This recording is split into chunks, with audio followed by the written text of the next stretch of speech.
Sin duda alguna es una gran oportunidad que tenemos este día de platicar con el productor y los directores del filme Awake, la vida de Paramahansa Yogananda, que gracias al trabajo, el esfuerzo de todos ellos y de muchas personas más durante varios años y visitando más de 30 países alrededor del mundo, tenemos la oportunidad ahora de conocer este producto final. Así que, pues, personalmente estoy muy agradecido por tener esta oportunidad para todo el público latino de habla hispana de platicar con los productores y, por supuesto, directores de este espacio.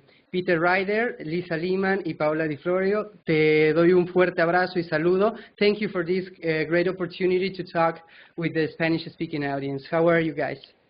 We're great. Gracias. Gracias mucho. It's a pleasure for me to have the opportunity to talk since I'm now in Ranchi and we're doing this video conference.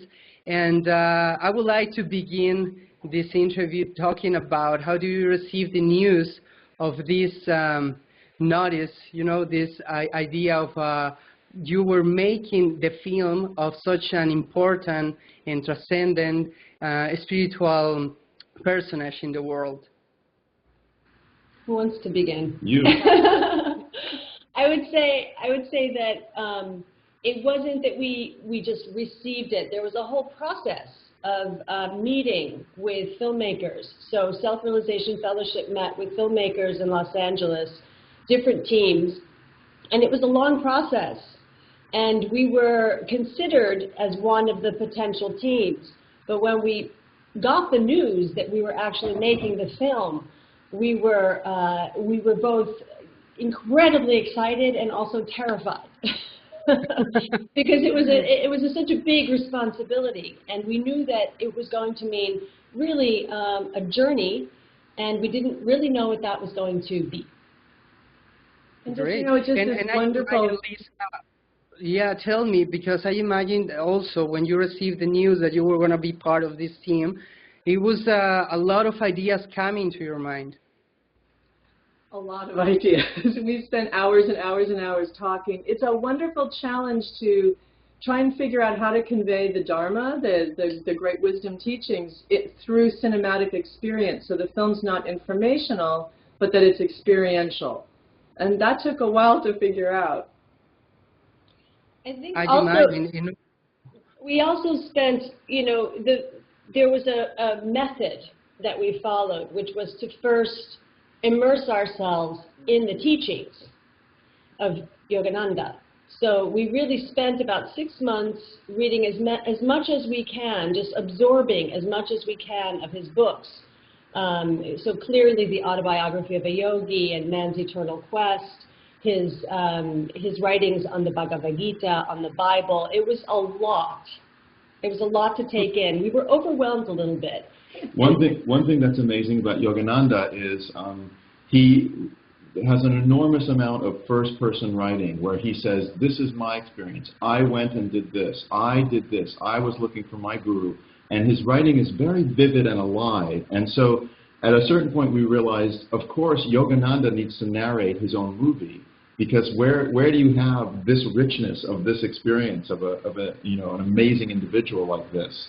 So that was a big breakthrough for us to sort of make that decision to make him be the narrator. I think also he, in our readings, we recognize that the parts of his stories where he was young, where he was searching and seeking and trying to really find his relationship with God, that was the part that we really felt was important to somehow communicate to an audience.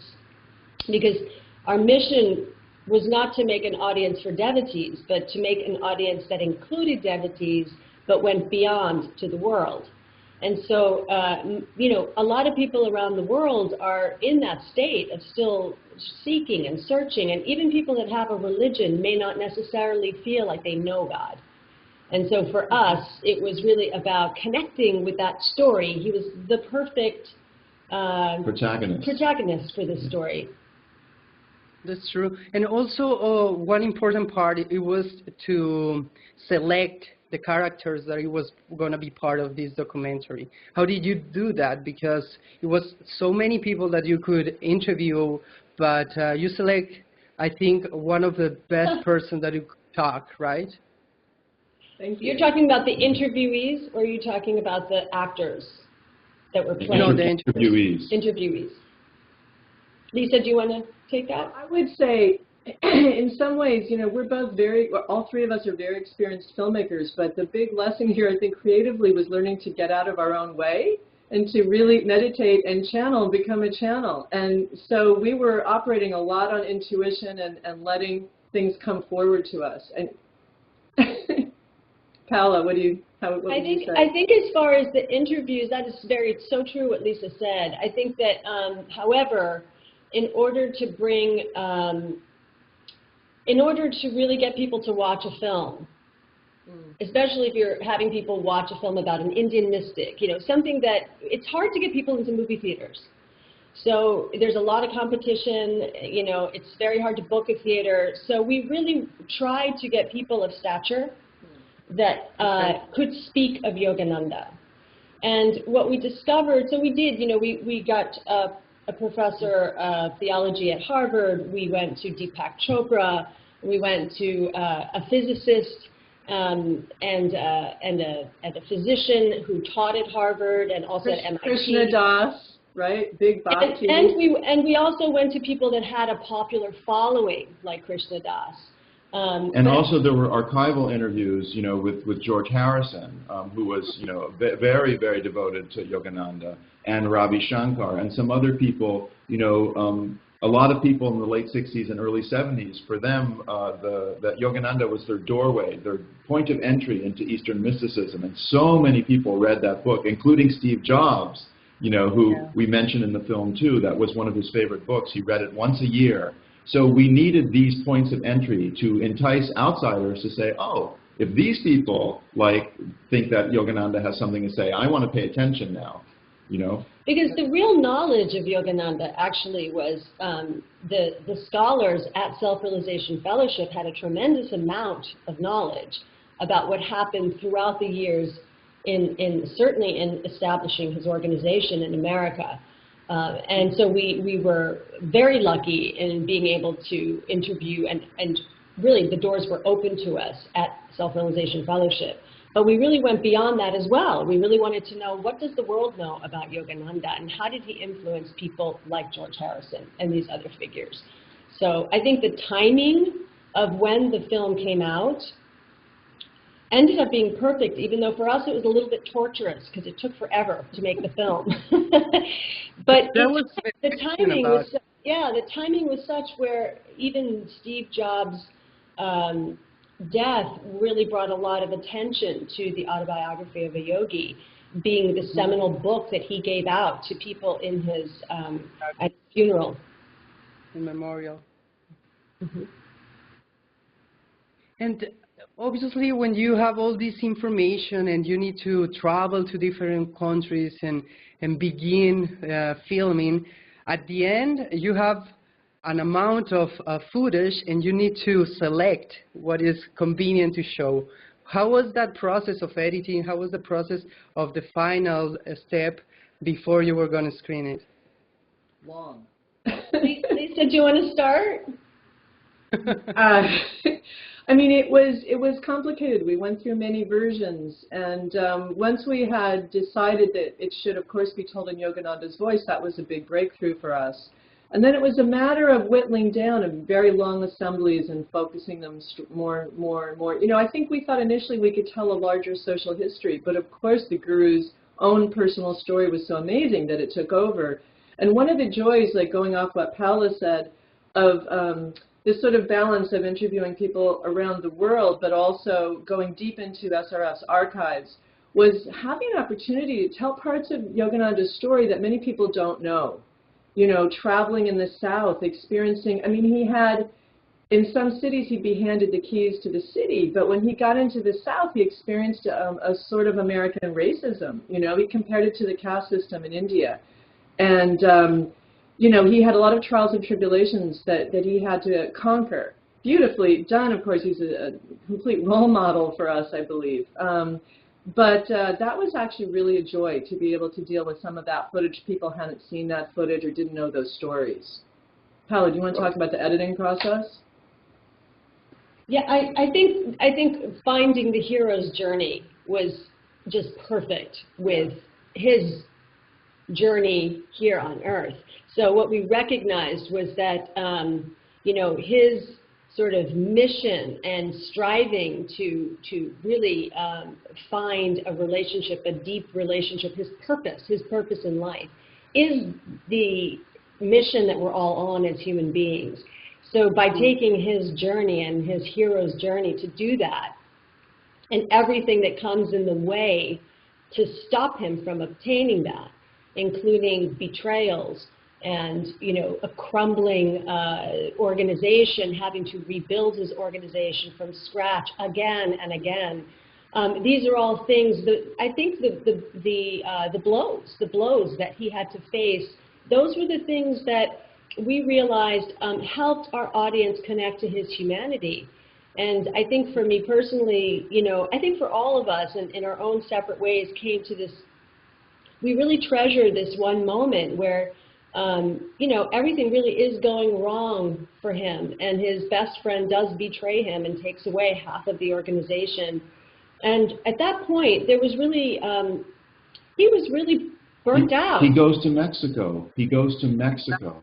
And he goes to Mexico to find solace. Because Mexico reminds him of India, the warmth, the culture, the climate, and he goes there and he just communes, he meditates, you know, at a lake for weeks and weeks, and, you know, he says he's ready to go away and disappear and give up on the organization. And of course, that's when he gets a calling from God, from Divine Mother, saying, nope, nope, you've got to go back. You have to finish what you started. And he has to go back to Los Angeles, what he used to call the jungle of civilization.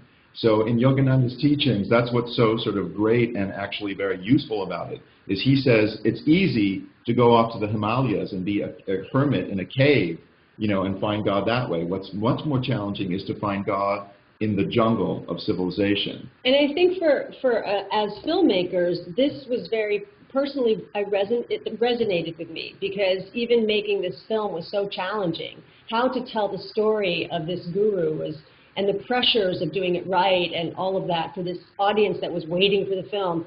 And I think that there were many times where it just felt like, where are we going? How are we going to do this? And this particular moment kind of opened up a lot of doors. And I think what it was where did he go? He went, yes, he went to Mexico, but where he went is he went into silence. He went into that place where he always goes to get all of his answers. And that's what I felt at that point in time. That's what I was doing. I stopped reading all of Yogananda, and I just started meditating. Like the research that we were doing eventually led to the practice. And in doing the practice, the answers of how to actually get through this process started to come. So he was our teacher even in terms of the filmmaking. He helped us make the film. We considered giving Yogananda a directing credit. Actually, it was an interesting process of both external and internal research, you could say. Yeah. Yeah, that's true. I mean, I was talking earlier today with Swami Sriyananda Giri here in Ranchi, and he was saying something I think is very special. When you read the book, Autobiography of a Yogi, you always find something different every time that you read it. And he was saying that with this film, it's something similar. You see it one time and you see something, but then the next time that you see it, you will feel something different. So I think, obviously, Yogananda was working through you guys, and I would like to ask you, Lisa, Paula, and of course Peter, about how did it change in a professional way, but also in a personal way, doing this film. Paula, would you like to start? Go ahead, Lisa. Well, you know, I think we all had different relationships to that word God. And speaking for myself, you know, I had a troubled relationship with the word God, and I would find, I'm a long-time meditator, but I would find I would have reactions to that. And, you know, Yogananda was all about God. And working on this film, doing the practices, the research, the readings, it really helped me reconnect to that word and understand a much broader sense of what that might mean. And it's really calmed me down that way. So that's really just an enormously profound change for me. And so helpful for something I'd struggled with for maybe 20, 30 years. Great. For you? I think for me it was, I didn't know that I was looking at the time that I was making this film. I couldn't have said to you, I'm looking for a guru. I'm looking for a teacher. I know now, by looking back, that I was looking my whole life. And I think that I was open. I think I was open and I was seeking, but I was stuck in that place where I couldn't get beyond my intellect. I'd had a couple of experiences, so I knew that that wasn't where it is, but I couldn't really, I had not found a way to always come back, always come back, always come back. And I think that this film and reading Yogananda and his teachings and practicing his teachings has just completely changed my life. Because it doesn't matter what I'm doing, whether I'm working professionally, whether I'm being a mother to my 2 boys, or a wife, or you know, partner to various people in my lives, a daughter, whatever it is, I'm just always coming from, I always go back to home base. And home base is probably a richer, more adventurous, that word ever new that I always heard the SRF people saying, ever new, and I'd be like, yeah, okay, what is ever new? That is such a great way of putting it, because it's inexhaustible. So it's the inexhaustible home that I can come back to. And so any time that I'm starting anything, a new venture, a new morning, you know, a new way of looking and approaching something, I'm always coming back to that place. So that place is what I have gained from making this film. Beautiful. And for you, Peter? Well, I wanted to add, you know, all of us had a hatha yoga practice. In fact, Lisa had done teacher training, so, you know, we were very versed in the physical postures. And so many of the people who practice, you know, worldwide, and certainly in America, think that that is yoga, that the physical practice is yoga. But in fact, it's just one component of a whole sort of lifestyle, which includes karma and service and study and all sorts of things. And, you know, I also had a mindfulness practice. I was meditating in sort of a more Buddhist tradition, which is just this idea of just paying attention to what is now, what is now, what is now. Now, in this tradition, in this yoga, Raja yoga tradition, which is the meditative, the bigger yoga, there's one more component in there that's really quite fascinating, and I'm still exploring, which is this idea of devotion. So what arises for you in that practice? Something. Is it a feeling? Is it a picture? Is it whatever it is? Well, cultivate a relationship with it. Bow to it and see what happens. Bow and come back. And there's something incredibly mysterious and actually interesting, scary, and fascinating about that I'm still exploring. Beautiful. And also something that maybe you find out very interesting is you find the teachings in SRF in Los Angeles, and you come also to India for this trip for making the film. And you were in Ranchi, you were in different cities, and here it was where Yogananda started everything, right? So how did you find Yogoda Satsanga Society helping you, and also the devotees here, the East and West combined with this energy? I see some, what happened? Tell me, Paul. Well, I'm just remembering, it's so incredible. It was life-changing. It was life-changing. Lisa had been to India on other films. Twice, Lisa, you had been? Yes, so she was a veteran of India. We were in total culture shock. In fact, you know, as sort of the lead producer, the logistics person, we had this crazy ambitious schedule, you know, of, you know, trains, planes, automobiles, equipment, going here, going there, and the monks just looked at each other and said, boy, these guys are in for a big lesson, you know, how things happen in India, you know. But I think Ranchi is a great starting off point, because when we arrived in Ranchi, it was not the first place we went to. We started in Calcutta. But when we went to Ranchi and we took the train, you know, from Calcutta to Ranchi, all of us with all of our bags and all of our people were in the train.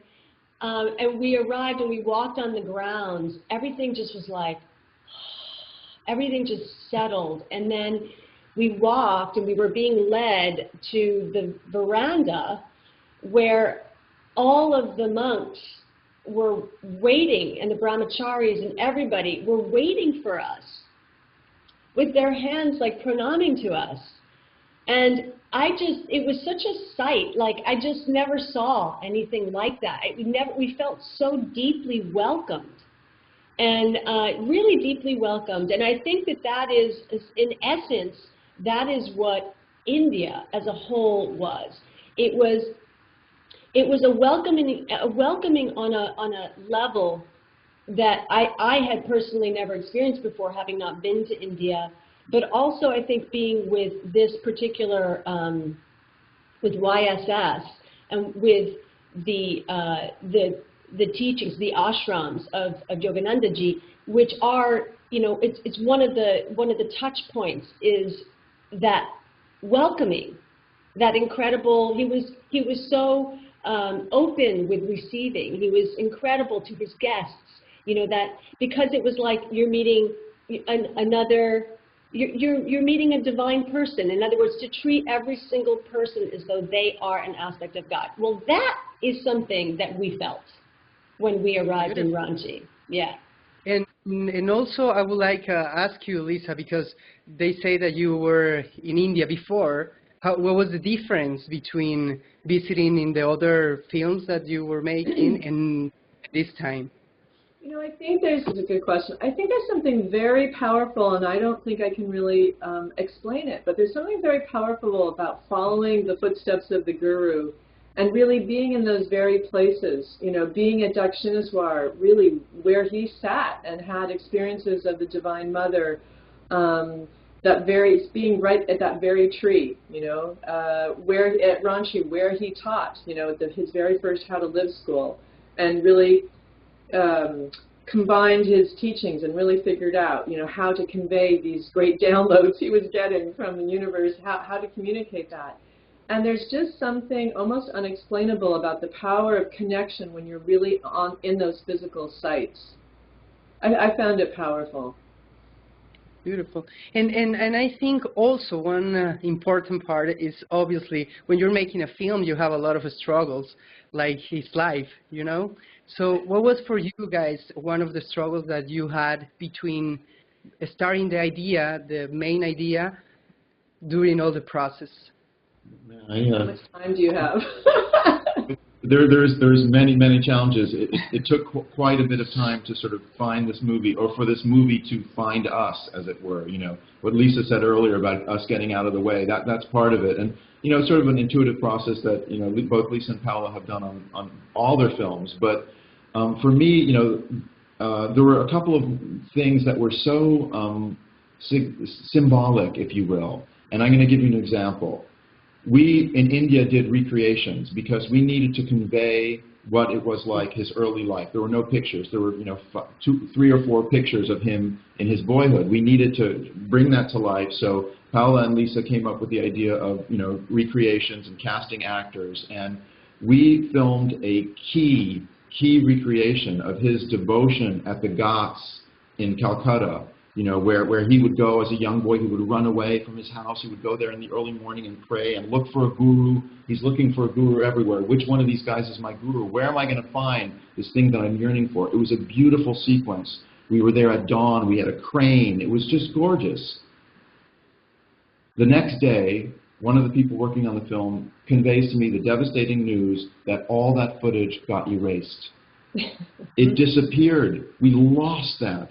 And we were on a schedule where we could not afford a reshoot. So I had to communicate to the directors that we had lost that sequence. It was heartbreaking, heartbreaking.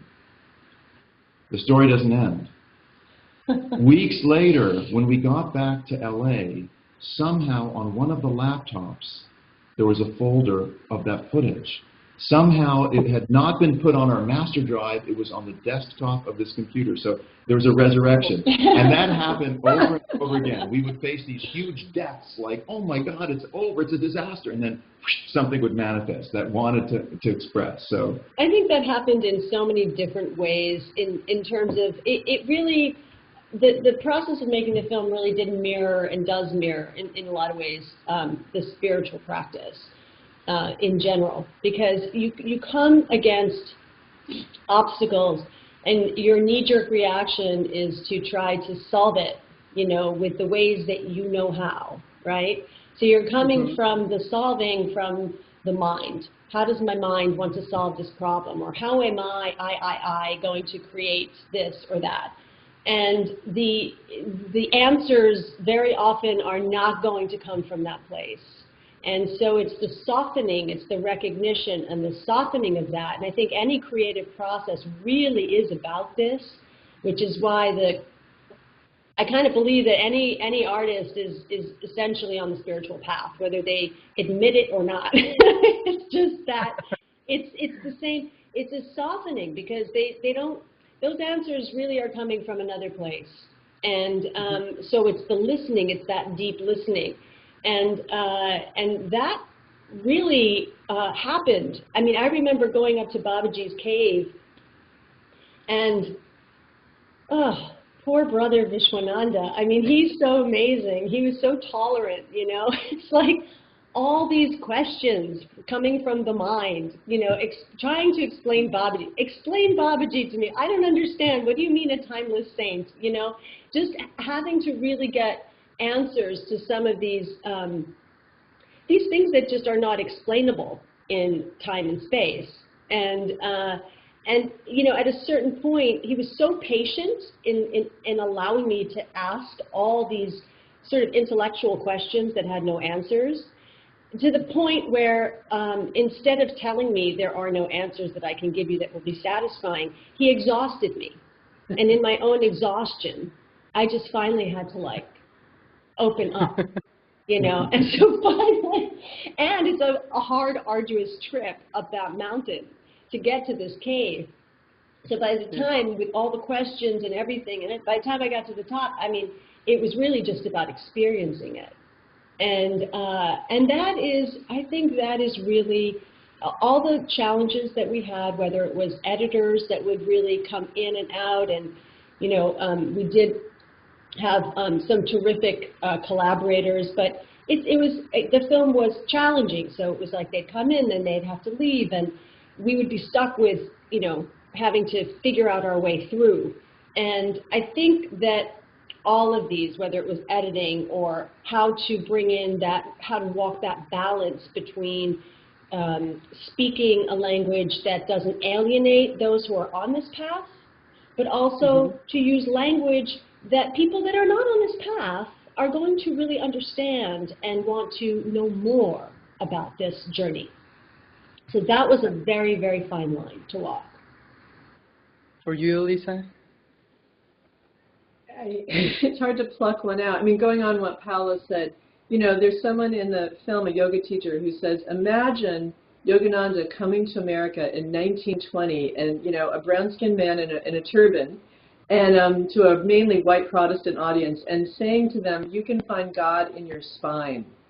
So that sort of leap that you know, he was a brilliant communicator. He understood American audiences, and he understood how to speak to them, and we had that same challenge. You know, we were also dealing with these kind of concepts a lot of people aren't familiar with. For me, that was the most challenging and the most rewarding, was to find that cinematic language, and, you know, dealing a lot with metaphor and just creating a sense of experience. It was really fun, really hard, and Often the editing, as Paula described, it was a process of discovery. You know, we'd each get in there, sometimes together, sometimes on our own, and we'd just sit there and face that screen, and, you know, one thing takes you to another until you have that aha moment. Exactly, and when you talk about audience, it's also important to know what was the experience when you released the movie to the first big audience. When was that? How it happened? How did you feel? Because also it was a huge experience. Well, one thing that was just really resonant and interesting was that in some ways it mimicked the experience that Yogananda himself had when he started talking across the country. So he came in 1920, and a time before radio, before television. So it was actually a very exciting evening to go and see the exotic Swami from India come and talk at the Philharmonic Hall, or the Masonic Temple, or whatever, the meeting hall in the town. He would go from town to town. He was very sort of savvy about marketing himself and, you know, creating posters and having people go in advance, an advance team to set things up. And so, you know, in many places, including in Los Angeles, when he showed up, there were lines around the block. It was just sold out. You know, police had to come in to keep the crowd at bay in Los Angeles. Well, we didn't quite have that experience, but in Seattle, where we premiered the movie at the Seattle Film Festival in May of 2014, we ended up, we were playing at some theater called the Egyptian, which was a very old theater in Seattle. It actually went back to the 20s, where it was a Masonic temple. And we showed up for the premiere, and there's these lines around the block. And then we have now realized, because someone did some research, that at that hall where we premiered the film, Yogananda had spoken.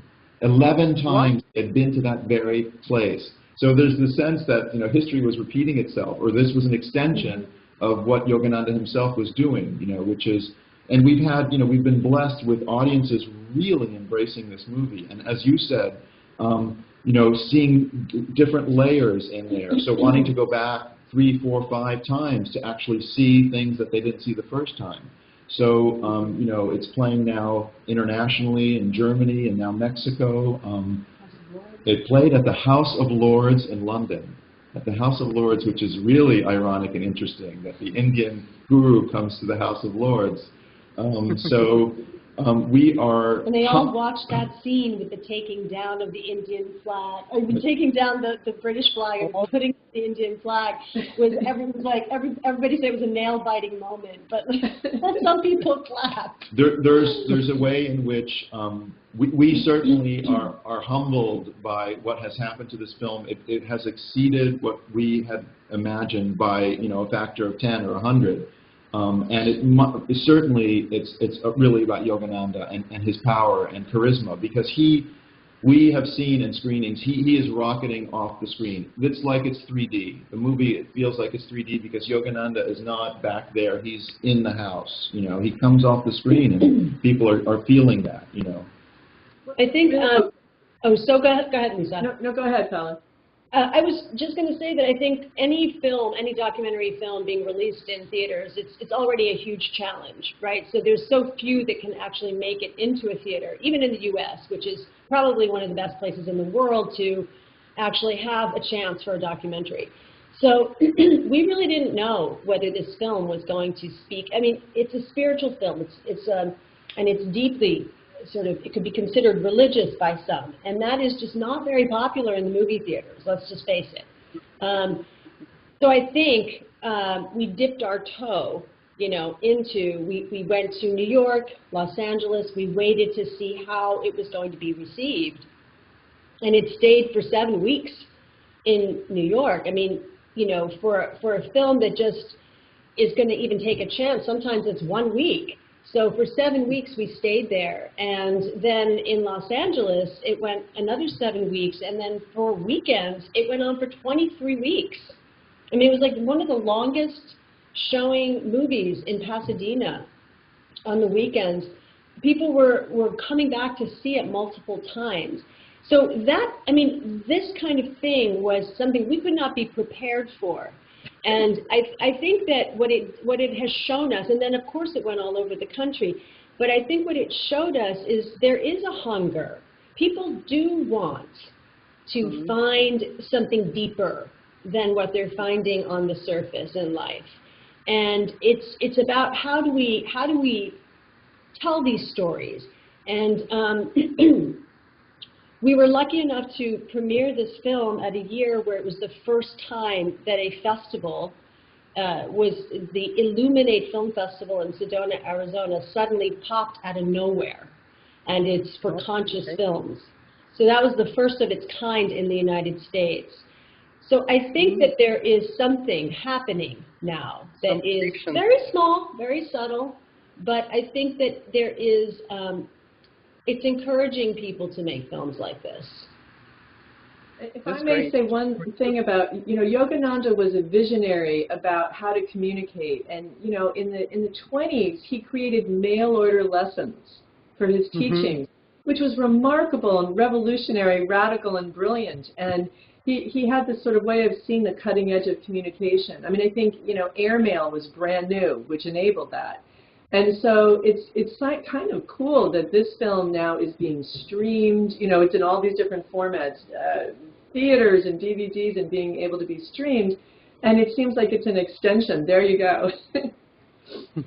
It's extending that technical edge. It's pretty cool. Yeah, stand by for the virtual reality version. That's in silence. You have to buy an eyeball chip. Exactly.